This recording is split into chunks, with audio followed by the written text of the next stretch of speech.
Look at this. Oh my god. Okay, guys, welcome back to another episode. You guys, thank you for all the views from the last video, the GT Performer. I got a really cool project here. This is a Mongoose Super Goose. Some of you guys help me out here. Super Goose is the one with this dip in the dropout. The one with the full dropout, that is more of just a Moto Mag Mongoose. So this is a Super Goose, if I am correct. This is not the right sticker. If you can see, we have a beefier fork. It's like, oh man, you're gonna ruin it. No, what we're gonna do is we're gonna electrify this guy. We're gonna cook this thing. We're gonna electrify it and cook it.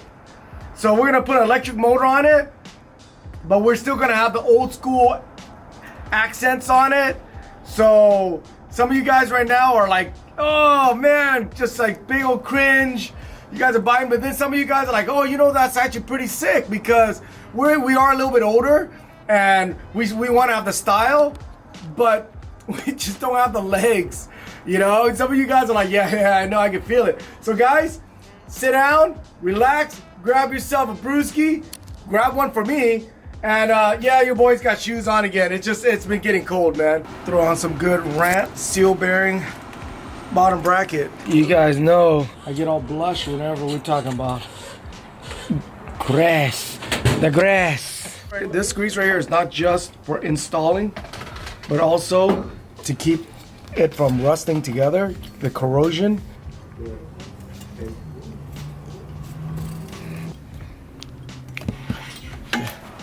Guys, don't let this name fool you, Rant. It actually is a part of Sabrosa and Shadow Conspiracy. And if you're familiar, those two brands are one of the top brands right now. This is just a more economical piece. The bearing is the same, guys. So you guys notice, I'm gonna test fit this first. See how it's really close? The reason why it's sticking out, guys, is because this side right here, it should be like that. But when I install this side, it's gonna pull it over. Sprocket goes on this side, but guys, don't forget, washer. The skinny side is the drive side, the fatter side is the non. Oh, and before I forget, guys, these bolts are not tightened. They're actually loose. You have to have it loose so you can do this, and it closes it together. You don't want to tighten these super tight, but you want to tighten these very tight. Not like, when I say very tight, I'm not talking about going out there getting like a breaker bar and doing it. Butter.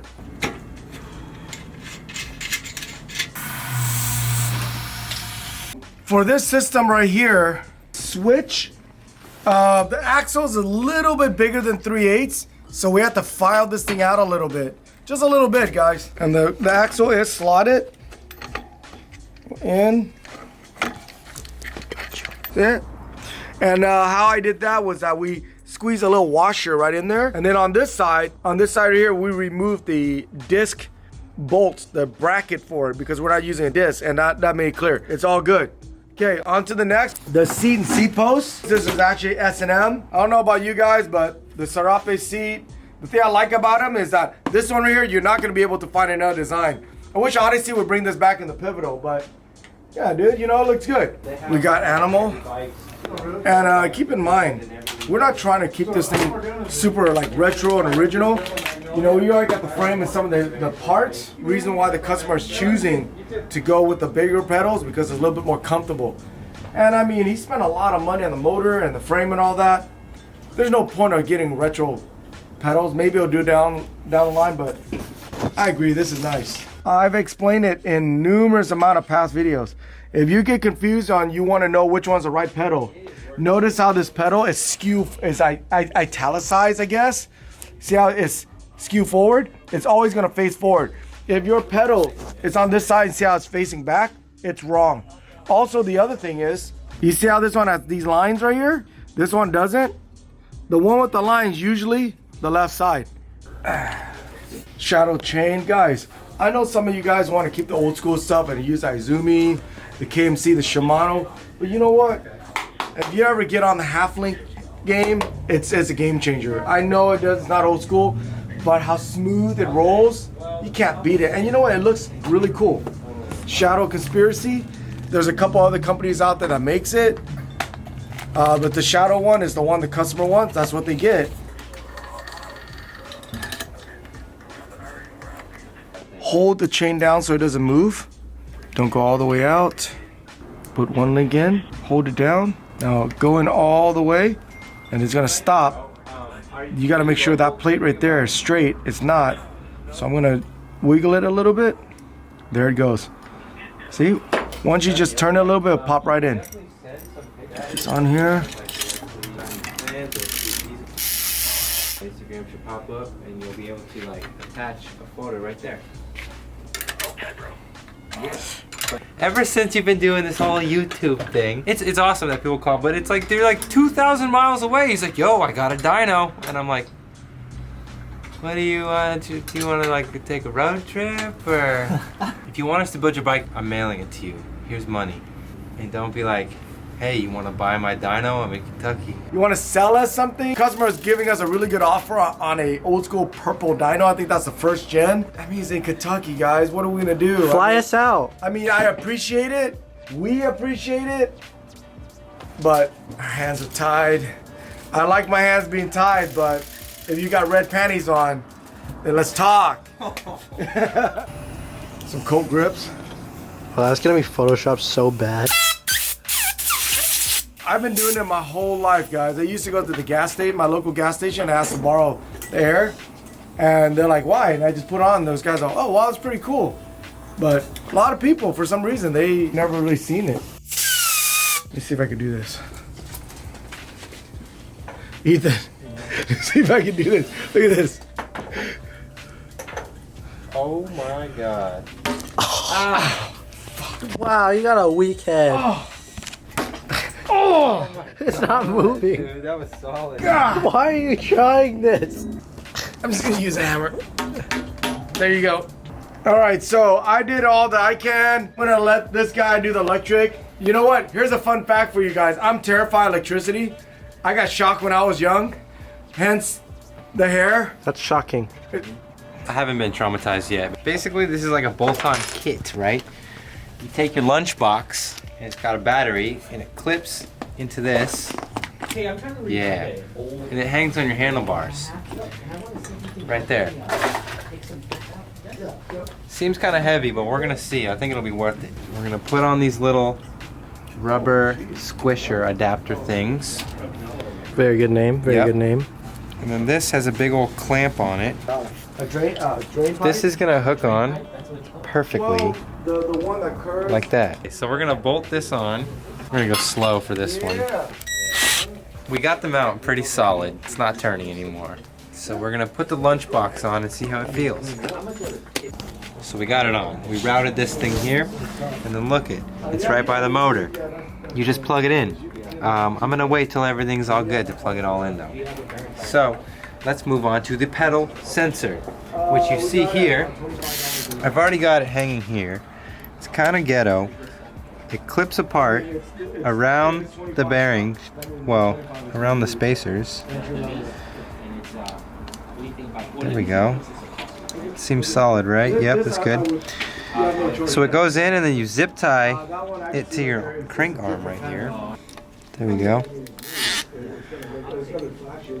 One zip tie. Look at the way this works right here. It's weird. There's this is a pedal assist. There's no throttle assist. So the way this is right here, as this thing go around, there's a sensor. We're gonna mount the sensor. Every single time it goes around, it's going to sense it. It's going to send power to the front wheel and it's going to power it up. We haven't hooked that up yet because we're going to run the brakes. So the brakes, we're going to keep it a little old school. We're going to go the MX 1000 Diacomp Classic. This plate right here is not as thick as the traditional one. So we're going to have to go, and the spacers right here, normally you see how it's coned like this? So it kind of sandwiches like this, assuming this is the crossbar. So now we're just gonna size this thing up like this in the back, act as a spacer. After I get it on, I'm gonna go and trim that off. I'm just gonna take a grinder and cut that off. So guys, when you're installing these, they always come with two different bolt. a long one and a short one. Usually the short one's the one that's already been pre-built. The long one's for the fork because how big this is compared to how skinny this is. Line these cutout out. I'm just gonna run these and then I'm gonna go back and I'm gonna trim it. Cut the little balls off. You know, that's not easy saying, okay? Me being a guy, just cutting the balls off, just, I felt that from here. give it a couple squeeze. Couple squeeze.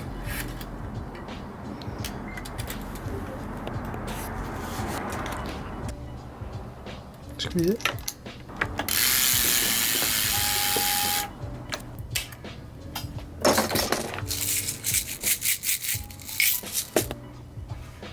Getting old, guys. You can't see this thing. How many of you guys have made the mistake where you guys forget to pull the inner out and you guys just trim it? I have. Me too. Plenty of time. Okay, guys. So this is how it gets the energy. This is the sensor. Sensor's gonna be mounted right here. See these little metal dots? Every single time that's gonna go, it's gonna tell this thing how many times these dots gonna hit this at what pace, and it's going to send the signal over here and tell that little guy how much power it has. So this is where it's gonna be mounted. Going to mount it close as possible. It is double tape, and we're gonna zip tie it. Pretty straightforward. I like this system. Later on, we'll go and when we finish, we'll test ride it, and I'll tell you what kind of system this is. I know some of you guys might think, oh man, this thing's bulky. This thing's this. Yeah, you know what it is. You know, world's not perfect, and you know, it's something. If you guys come up with a better idea, hey, go invent something better and send it to me, and I'll put it up. So, we're all done. We're charging it right now. Hopefully this thing doesn't burn. Oh my God, it's pretty hot. Is it? Really?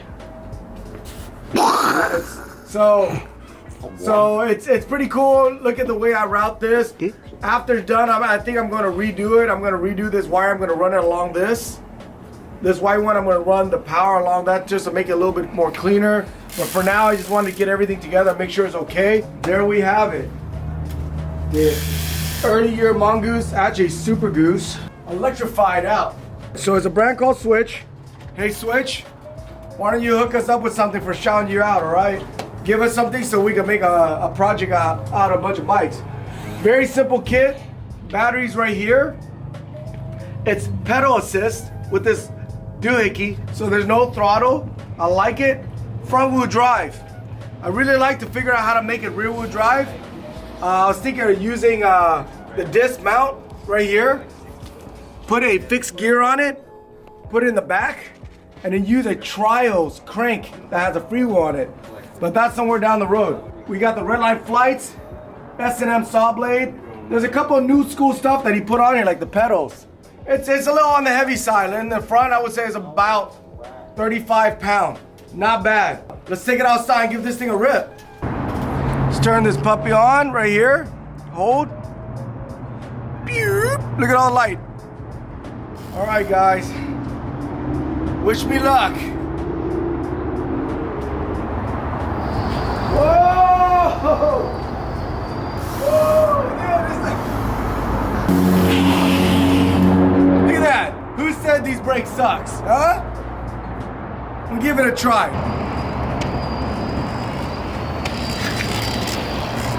Yeah, there's different modes, but you know what? We're not gonna mess with it. Hey, can you give it a run and then pull the brakes? I want to see how good the brakes are. Okay.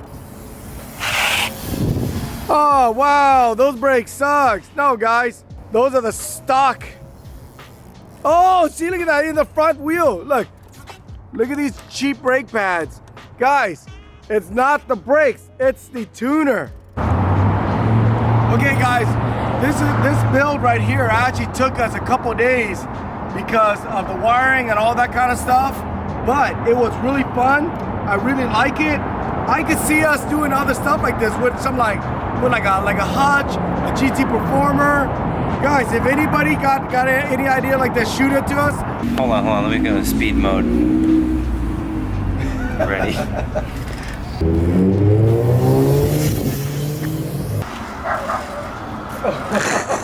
The front wheel's going. How do you do that? Having the world's first front wheel electric e-bike wheelie. I guess. Put the motor in the back wheel so I could go faster. Oh, we should do all-wheel drive. Hey, how did it feel? How did it feel when you're doing wheelie with that wheel going? It's scary. It feels like the motor is gonna shoot, but nothing happens because it's in the air. Hey, it's pretty Just fast. Hey, heavy. it's pretty fast, huh? It rips. For me, it feels more like a bicycle if it has the pedal assist. The throttle, it's awesome no matter what, but you know, it's like a scooter at that point. And I think with these attachments, you could probably put a throttle or something. It looks like it, yeah. And you know what, guys? With the pedal assist, it makes the battery last a lot longer. And judging by how this case is right here, it seems like it's water resistant. So, hey, you know what? Approve? I approve. I approve. I We want approve. one. You guys, I want one on my bike. let's hear what you guys think.